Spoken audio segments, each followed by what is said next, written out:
열렬한 고뇌의 진한 사춘기를 보낸 사람이라면 열광할 수밖에 없는 소설, 바로 호밀밭의 파수꾼을 소개합니다. 여기 펜실베이니아 펜시 고등학교에 다니는 17 먹은 한 고등학생이 있습니다. 그의 이름은 홀든 콜필드. 그는 자신이 다니는 펜시 고등학교를 끔찍한 곳이라고 부릅니다. 다니던이 아니라 다녔던이라고 표현해야 옳을 것입니다. 학교에서 잘렸기 때문이죠. 벌써 4번째 퇴학당했습니다. 홀든은 차라리 잘 됐다고 생각하고 있습니다. 사실 그는 공부에도 전혀 흥미가 없어 4과목에서 낙제 점수를 받았고, 펜싱부 주장이지만 시합날 지하철에서 장비를 두고 내리는 등 실수투성이의 말썽쟁이였습니다. 그의 마음에 뿌리 깊이 자리 잡고 있는 것은 거짓으로 점철된 어른 세계의 위선에 대한 환멸이었습니다. 학교에서 잘리고 나서 빈둥거리던 어느 날, 홀든은 역사 과목 담당인 스펜서 선생님을 찾아갑니다. 그가 낙제했다는 것을 안 선생이 그를 불렀기 때문입니다. 내가 역사 과목에서 자네에게 낙제를 준 것은 내가 너무 아는 것이 없었기 때문이야. 홀든은 반박을 해보려고 하지만 스펜서 선생은 귓등으로 흘려듣습니다. 그리고 자기가 하고 싶은 말만 합니다. 자, 여기 자네가 쓴 이집트 에세이가 있네. 한번 볼까? 홀든은 복장이 터지려고 합니다. 알았다는데도 끝없이 다그치는 노인. 정말 형편없는 내용이야.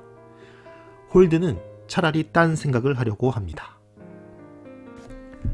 하지만 스펜서 노인은 아랑곳하지 않고 홀든을 몰아붙입니다. 자네, 퇴학당했는데 장래가 걱정되지 않나? 미래가 불안하지는 않은가? 스펜서 선생의 이 말은 마치 홀든이 미래에 대해서 불안을 느껴야 한다는 강요 같아 보입니다. 그렇습니다. 어른들은 모두 자기가 생각하는 성공만이 진정한 성공이라고 믿으며 그것을 젊은이들에게 강요합니다. 어쨌든 그렇게 홀든은 스펜서 선생에게 적당히 변명을 둘러대고는 그곳을 나옵니다. 어른들은 그를 이해하지 못하고 무엇보다 이해하려 하지 않습니다. 아니, 어른들은 그를 이해하고 싶어 하지 않습니다. 그렇다면 과연 홀든의 또래 친구들은 어른과 다를까요? 여기 그의 룸메이트들을 봅시다. 앵클리는 이를 닦지 않아 입에 이끼를 물고 있는 것 같고, 스트라드레이터는 잘생긴 근육질 청년으로 오만하기 그지없습니다. 앵클리는 손톱 깎을 때 제발 책상 위에서 깎으라고 해도 말을 듣지 않고, 스트라드레이터는 방금 막 학교에서 잘린 홀든을 위로하기는커녕 자신의 장문 숙제를 맡기려고 합니다. 둘 다 끔찍한 아둔패기들입니다. 홀든 콜필드는 스트라드레이터의 장문 숙제를 합니다. 홀든은 장문에 소질이 있습니다. 감수성도 풍부하고요. 하지만 도저히 방을 묘사하라는 주제에는 집중할 수가 없습니다.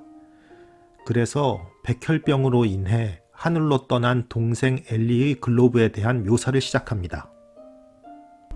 죽은 동생 엘리는 조숙한 천재였습니다. 그는 글로브 위에도 시를 써놓을 정도였습니다.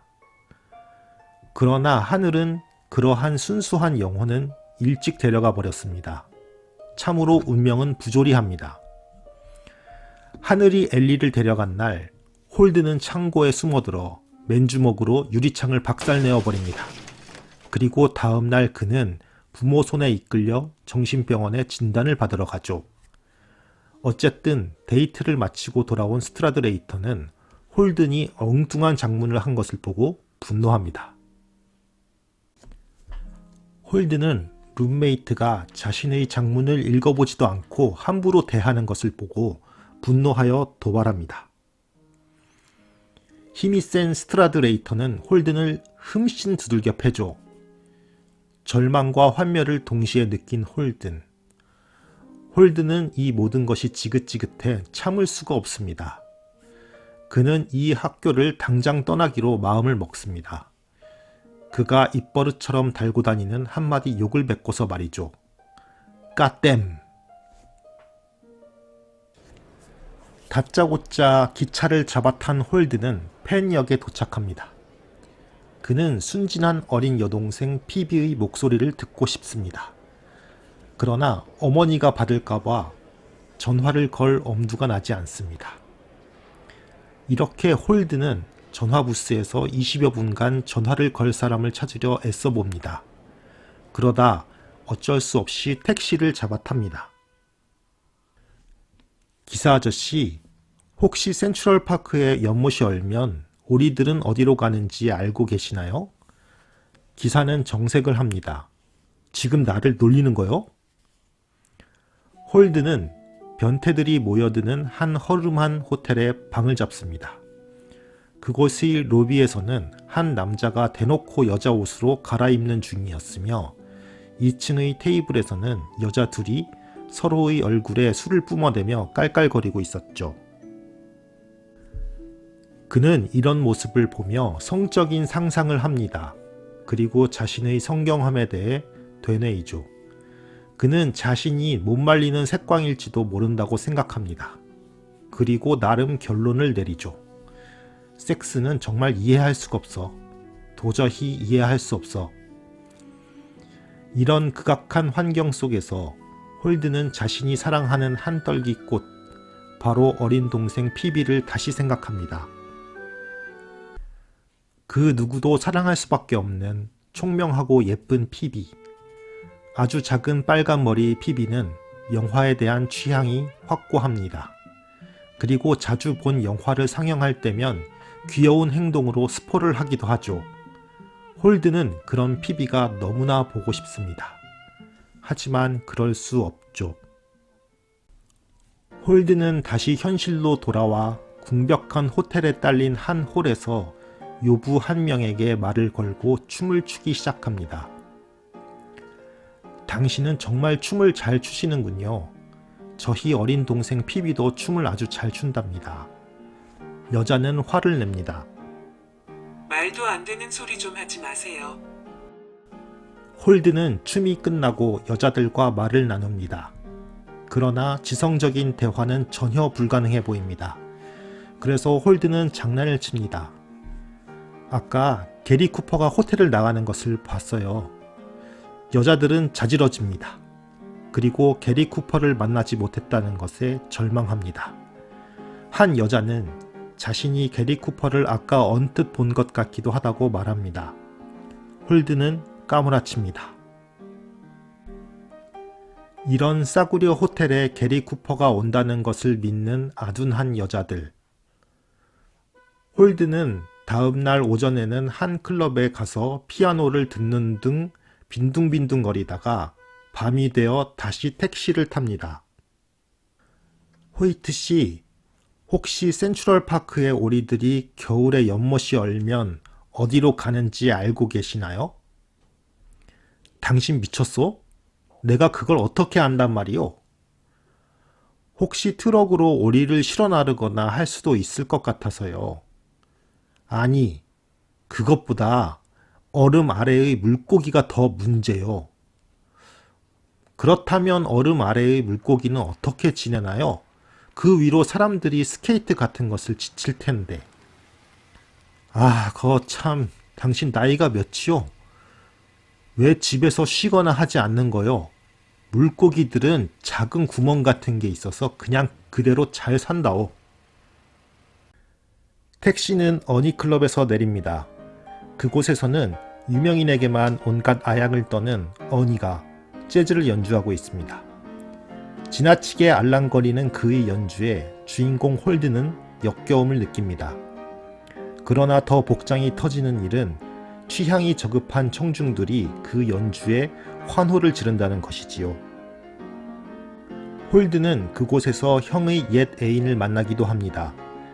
그러나 천박한 그녀에게서 아무런 인상도 받지 못합니다. 그저 홀드는 이 모든 것이 지긋지긋할 뿐입니다. 결국 홀드는 연주클럽을 나섭니다. 그리고 이제는 택시를 타지 않고 무려 41블록을 걸어 호텔로 돌아옵니다. 아마 택시기사들이 센트럴파크의 오리들이 겨울이면 어디로 가는지 관심이 없기 때문일 테죠.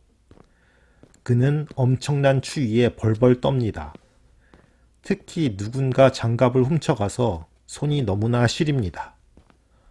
홀드는 장갑을 훔친 놈을 만나도 그 녀석의 면상이 보기 싫어서 주먹을 휘두르지 않을 거라 생각합니다. 이렇게 자신이 겁쟁이라는 데 생각이 미치니 또 복장이 터지려고 합니다. 그는 술집에 들어가고 싶어집니다. 홀드는 마음만 먹으면 밤새도록 취하지 않고 먹을 수 있습니다. 하지만 그가 들어가려던 술집에서 한 취객이 지독한 술 냄새를 풍기며 나옵니다.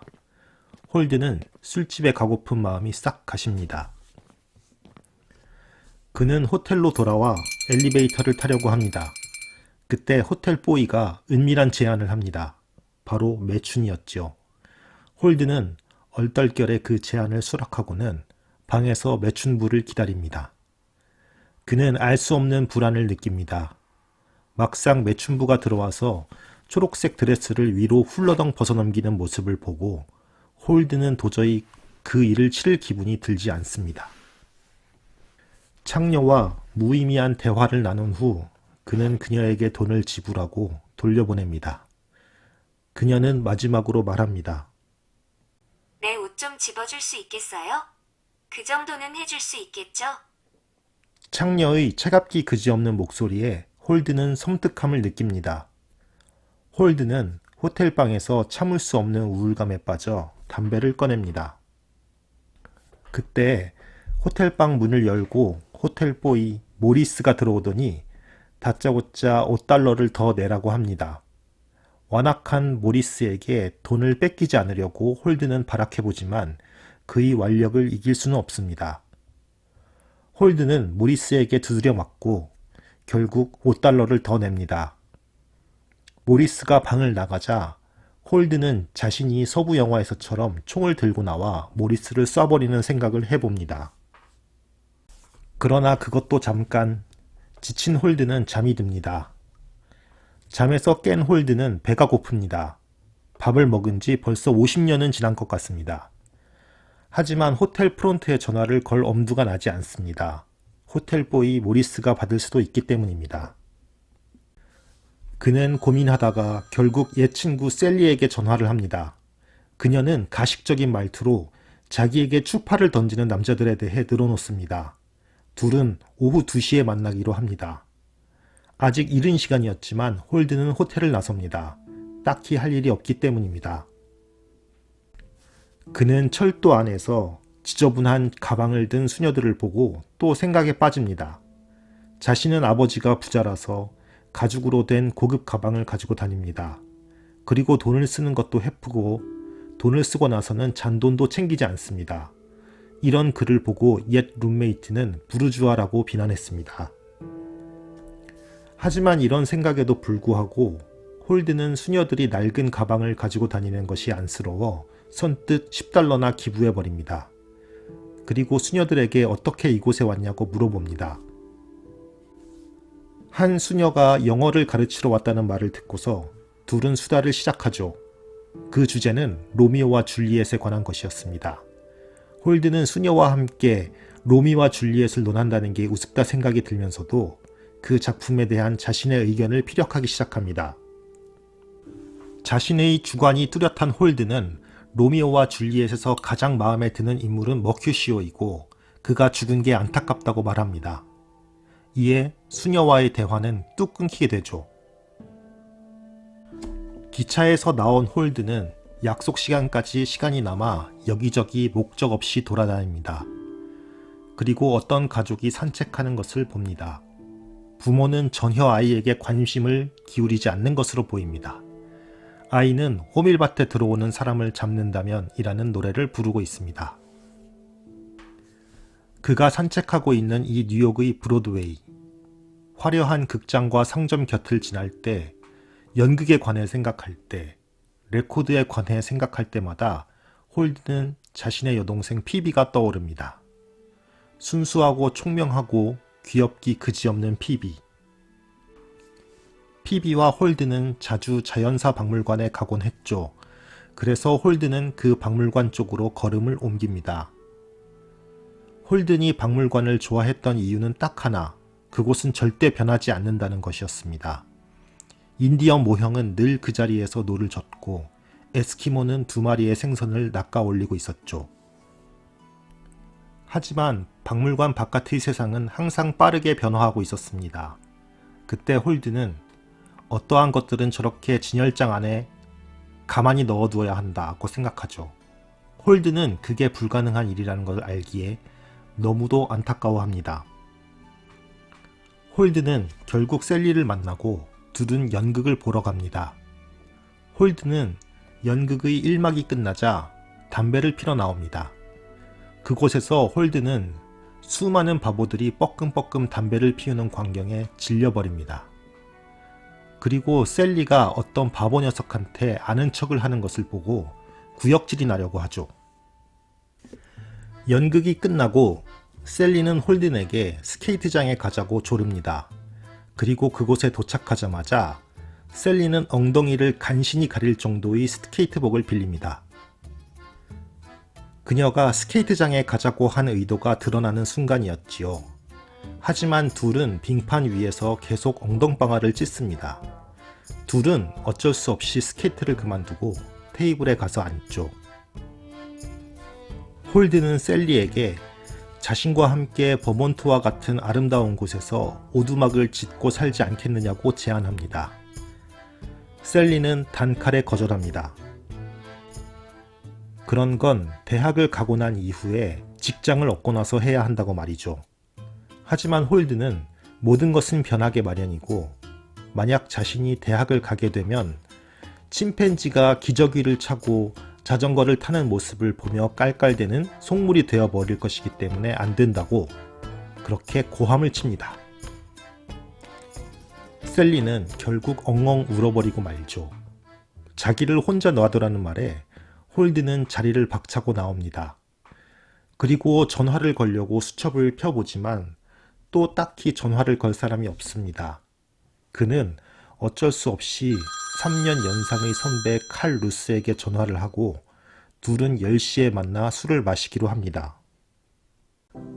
홀드는 그때까지 시간을 때우려 라디오시티 극장에 들어갑니다. 그곳에서 신파조의 영화를 보고 토가 쏠리는 홀든. 전쟁에서 기억 상실을 겪은 남자의 이야기였죠. 하지만 그는 옆의 어떤 여자가 영화를 보며 통곡을 하는 것을 보며 더욱 구역질을 느낍니다. 영화관을 나온 그는 다시 전쟁에 대한 생각을 하기 시작합니다. 그는 군대에 가느니 차라리 원자폭탄의 꼭대기에 매달려 있을 것이라고 생각합니다. 그가 바에 들어서자 여기에도 또 속물들이 득식을 대는 것에 홀드는 짜증이 납니다. 칼 루스가 곧 바에 들어옵니다. 그는 자칭 타칭 호모 간별사입니다. 사실 그 자신도 호모일지도 모르는 놈이죠. 홀드는 다짜고짜 칼 루스에게 최근의 성경험에 대해서 묻습니다. 하지만 칼 루스는 대답을 꺼리죠. 참으로 웃기는 녀석입니다. 그는 남한테는 그것에 대해 꼬치꼬치 물으면서도 자신에 대해서 물으면 정색을 하죠. 루스와 헤어진 홀드는 고주망태가 될 때까지 혼자 술을 마십니다. 그리고 셀리의 집에 전화를 해서 또 한 번 깽판을 놓죠. 술이 흠뻑 취한 홀드는 밖으로 나옵니다. 엄청난 추위와 우울함을 무릅쓰고 홀드는 센트럴파크의 오리떼를 찾아 나섭니다. 그러다가 피비에게 주려고 샀던 레코드판을 떨어뜨려 산산조각이 납니다. 홀드는 거의 울 뻔합니다. 그가 센트럴파크의 연못에 도착했을 때 오리는 단 한 마리도 보이지 않습니다. 그는 더욱 큰 추위를 느낍니다. 그는 자신이 지금 죽는다면 어떻게 될까 상상해 봅니다. 그러면 엘리가 죽었을 때처럼 수많은 어리석은 친척들이 몰려와 되지도 않는 추모의 말을 싸질러대겠죠. 홀드는 무덤에 들어가느니 차라리 강물에 자신의 시체를 버려줬으면 하는 생각을 합니다. 만약 자신이 죽는다면 그래도 좋은 것은 단 하나, 피비가 너무 어려서 자신의 장례식에 오지 못할 것이라는 사실이라고 홀드는 생각합니다. 그러자 혹시 자신이 죽을지도 모를 때를 대비해서 피비를 봐두어야겠다는 생각을 하게 됩니다. 그는 집으로 가서 자신의 아파트에 몰래 들어가 어머니 아버지 모르게 피비를 보고 와야겠다고 결심합니다. 그러나 아파트 현관문이 심하게 삐걱거려 부모님을 깨울까봐 걱정이 됩니다. 어쨌든 행운이 겹쳐 그는 무사히 피비의 방에 들어갈 수 있었습니다. 피비는 너무도 귀엽게 입을 조금 벌리고 자고 있습니다. 피비의 물건들도 너무나 조그맣고 예쁘기 그지없습니다. 홀드는 책상에 놓인 피비의 산수책을 펴봅니다. 피비 웨더필드 콜필드 4B-1. 홀드는 감탄합니다. 피비의 가운데 이름은 조세핀인데 피비는 그 가운데 이름이 싫어서 늘 새로운 이름을 생각해냈던 것입니다. 홀드는 피비를 깨우기로 결심합니다. 잠에서 깬 피비는 깜짝 놀라 홀든을 두 팔로 꼭 끌어안으며 인사를 합니다. 귀엽기 그지없습니다. 피비는 홀든에게 자신의 연극을 보러 오라고 조릅니다. 피비는 홀든을 보고는 반가워서 조잘조잘 끝도 없이 자신이 본 영화에 대해 이야기합니다.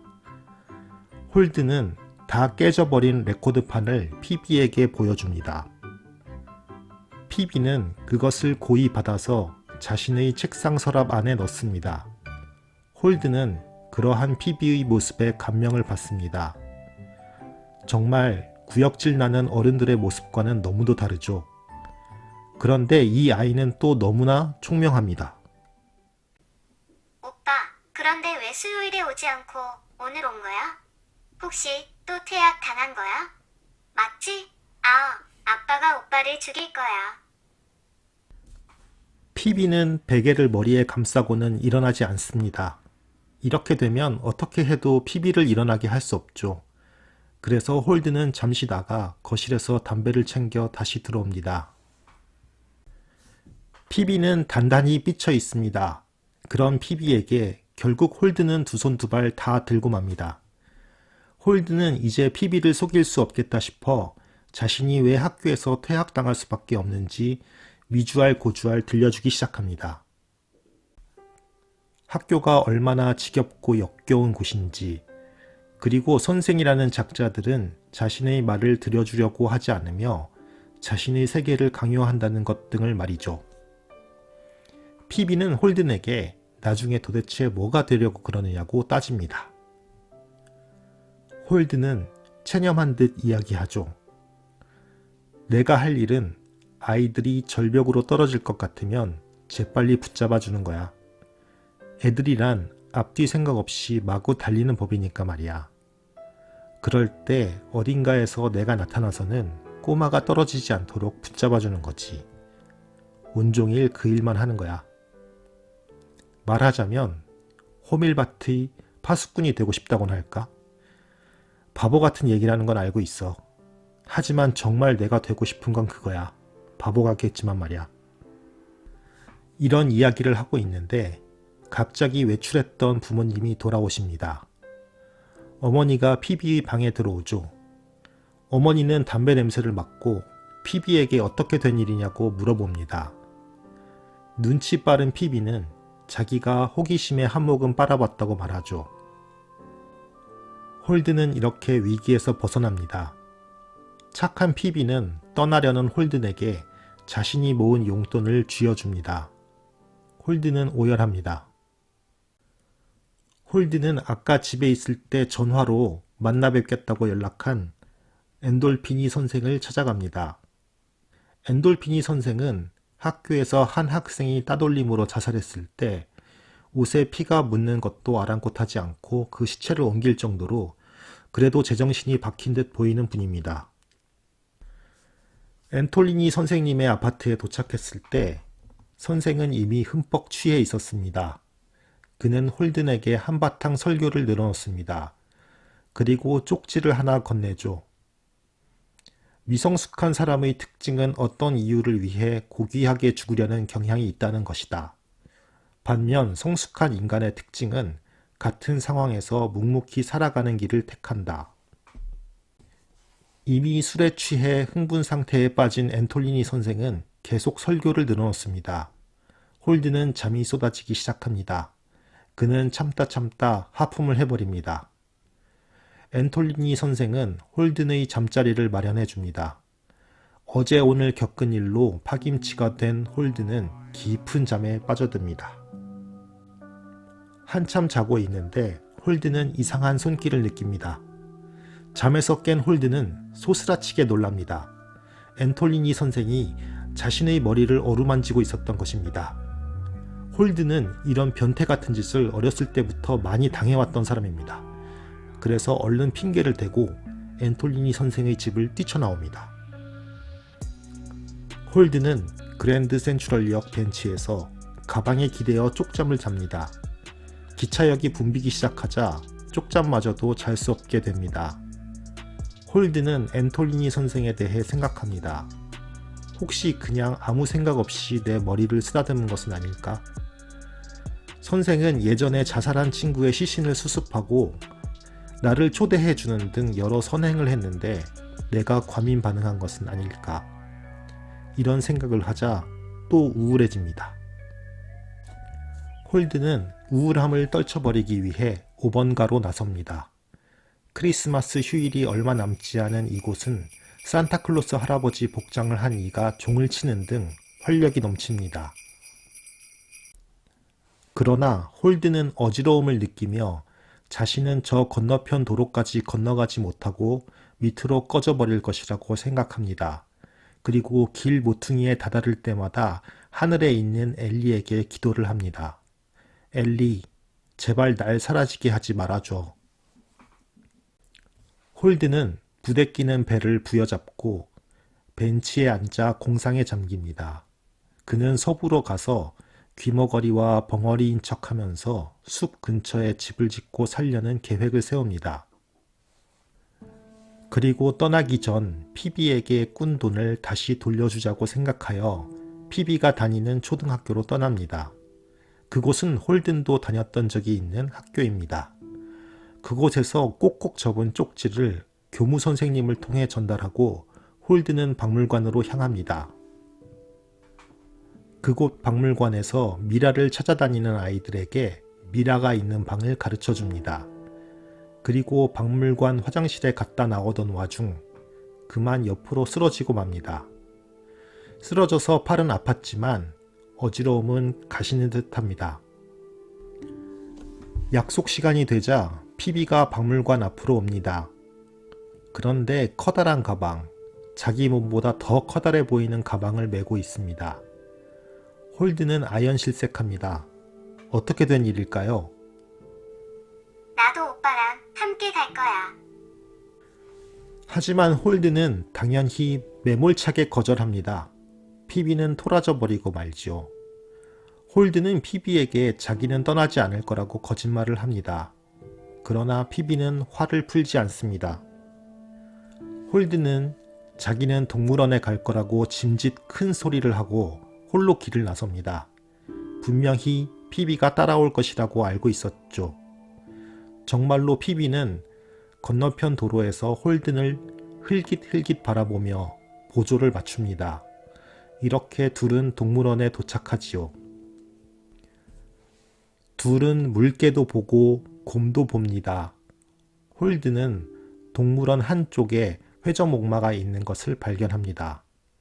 회전목마는 동생 피비가 너무나 좋아하는 놀이기구죠. 그래서 홀든은 돈을 내고 피비를 회전목마에 태워줍니다. 그때 비가 내리기 시작하죠. 피비는 오빠를 걱정하지만 홀든은 자기는 괜찮으니 어서 회전목마를 한 번 더 타라고 합니다. 자기는 동생 피비를 바라보는 것만이 행복이라고 하면서요. 비는 세차게 내리고 홀든은 동생 피비가 회전목마를 타는 광경을 영원히 바라봤으면 좋겠다고 생각합니다. 이렇게 홀든의 긴 고백이 끝납니다. 홀든의 대사를 마지막으로 상기하며 이 소중한 소설의 줄거리를 마무리하도록 하겠습니다. 내가 할 일은 아이들이 절벽으로 떨어질 것 같으면 재빨리 붙잡아 주는 거야. 애들이란 앞뒤 생각 없이 마구 달리는 법이니까 말이야. 그럴 때 어딘가에서 내가 나타나서는 꼬마가 떨어지지 않도록 붙잡아 주는 거지.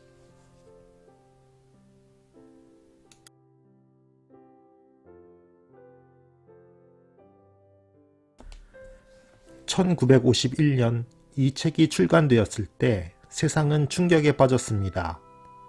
이 책은 젊은이들에게 반항심을 부추기는 불온한 서적이라는 세간의 평을 받았습니다.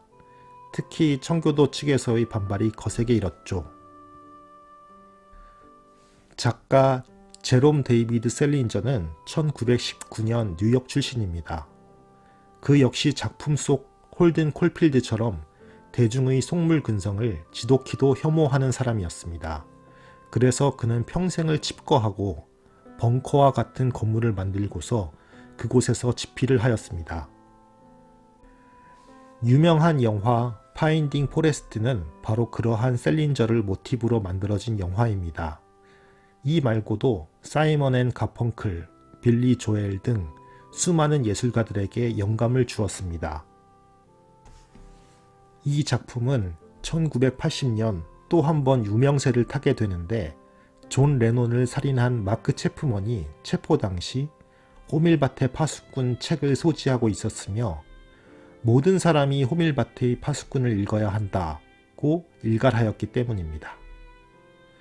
코에 걸면 코걸이, 귀에 걸면 귀골이라고 범죄자까지 이 책을 인용하다니요.